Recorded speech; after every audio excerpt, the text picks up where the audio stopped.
We're going to go ahead and get started. Y'all hear me now? Is this on? Yes, sir. Okay. We're going to go ahead and get started. First, thank you for being here today. We're going to try to keep this as short and brief as we possibly can so it don't get hot. But about 2.5 years ago, Commissioner Henry, when we were in a cabinet meeting one day, leaned over to me and said, "What is this program that the National Guard runs up in Kentucky that deals with kids?" Tim Irwin was telling me about this, Judge Irwin in Knoxville. And I turned around and I said, "Well, sir, that's the National Guard Youth Challenge Program." He said, "Where's ours?" I said, "Sir, we don't have one." And his next question was, "Why not?" And I went into a diatribe of explaining to him that what it takes to get a program and how we here in Tennessee have been working for 20 years to find the right place and facility to have one of those. We've made several feeble attempts, but it never worked out. And then one night at the governor's house, at his Christmas party, his annual Christmas party, we're sitting there talking with Deputy Governor Henry and at the time Commissioner of Corrections, and we just kind of came up with the idea. And he said, "Hey, I got an idea, and I've got a place." And it just kind of evolved. And then all of a sudden, Woodland Hills became available. We came out here and looked at it, and we said, "I think we can. I hope we can." And then we brought the folks down from DOD and National Guard Bureau, and they looked at it, and they're like, "Well, we're not sure you can because that facility's almost too nice." And we have changed that, and you're going to get to see it today. But this is a culmination. In 1992, when the National Guard Youth Challenge Program started, General Herb Temple, General John Conway said, we can put this together for a recruiting purpose. But then quickly we found out across the nation that it's not so much recruiting, but it's taking care of our citizens. It's taking young people who may not have had all the opportunities that we have had, may have faced some difficulties, and now we can provide them a means to get back on a track to be a productive citizen. And that's what this program is designed to do. It is a 100% success story across the nation. We here in Tennessee are the 40th program, and from my contacts in the Department of Defense, they've told me that we'll probably be the last program for a very long time. So I'm so proud, Governor, that we got under the tent, through the door, we got this program going. And as I promised you, so far it's not cost us any state dollars yet, and we're gonna try to keep it that way. So what I would like to do now is introduce the guy who reignited the fuse to do this, and let him introduce the governor, Deputy Governor Jim Henry.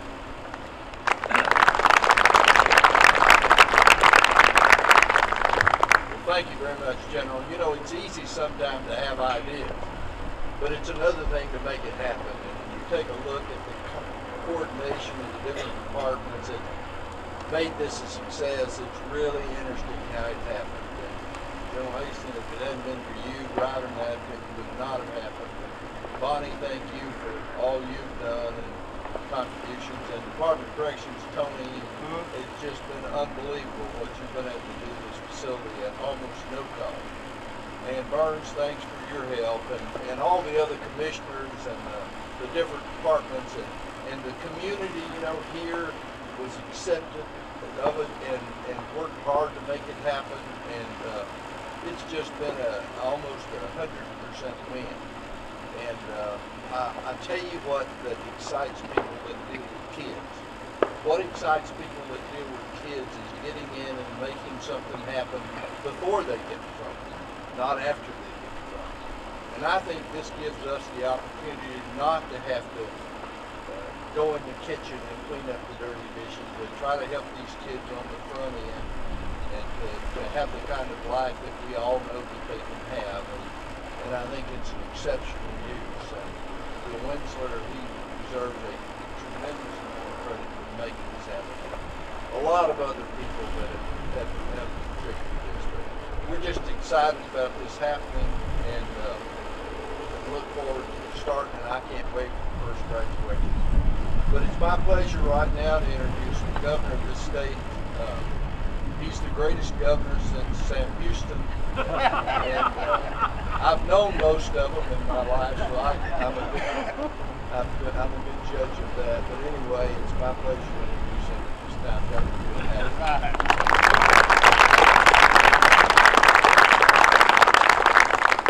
Sam Houston. Hey, welcome. Both General and Jim have done a good job of talking about it. Let me give you a few more specifics about how this will work. It's an alternative residential program that offers 16 and 18-year-olds who have dropped out of school and have no criminal record the opportunity to learn self-discipline, leadership, and responsibility while working to obtain a high school equivalency degree outside of the traditional school setting. This is one step in our comprehensive public safety action plan, which a lot of the folks that you see over here with me have been a part of. And it's a great example of two departments collaborating, actually three, with corrections and children's services and military. It's a 17-month voluntary program. Let me stress that. It's a voluntary program. Participants have the opportunity to enhance life skills, increase self-esteem, and learn job skills. And if they qualify, then they can take the high school equivalency test. It also falls in line with our Drive to 55 by helping them earn high school diplomas, and then they would be eligible for the Tennessee Promise once they've earned the high school diploma. 8 core components: academic excellence, physical fitness, leadership, followership, responsible citizenship, job skills, service to community, health and hygiene, and life coping skills. They begin with a 2-week acclimatization period, followed by a 5-month residential phase, and then a 12-month post-residential mentoring program. As the General said, we're the 40th and likely the last program to join this. But what we're trying to do in Tennessee is provide a pathway for a lot of different people. As we know, anybody who has kids knows that no two kids are the same. They have different needs and different interests, and we want to be able to provide different opportunities. And we think adding this to the menu of opportunities available for kids in Tennessee to reach their full potential is a great addition. So I do want to thank all the commissioners, and as the General said, Jim's kind of the brains and the power behind this. I want to thank Jim for that as well.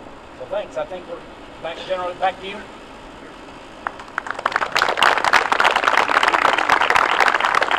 Getting ready to cut the ribbon, but there's 2 people, and Governor and Deputy Governor mentioned, and Commissioner Parker, thank you so much. This would not have happened without you and your team coming over here and helping us. Bonnie, thank you so much for working in the collaboration, not only with the kids, but with the resourcing that we've got behind this. And Commissioner Phillips, you're going to put all these kids to work. I know you're going to do that. So thank you for everything that you guys do every day. Governor, I'm going to tell you, this was a true collaborative effort. I believe you've got more departments working together on this, probably any other project around. So thank you guys so much for doing this. Now, this is not the end, this is the beginning. And, you know, every marathon begins with that one step. And so we're on the marathon now. We're going to get this first class done, and teammates, thank you for being here. Thank you for being part of this program. And it's going to be a challenge, not only a youth challenge, but a challenge to us. So, Governor, if you would.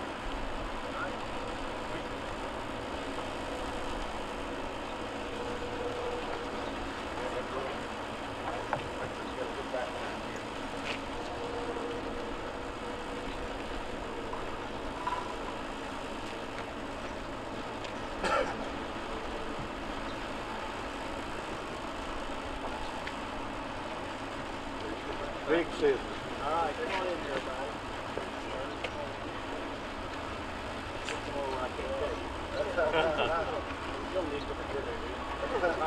Everybody ready?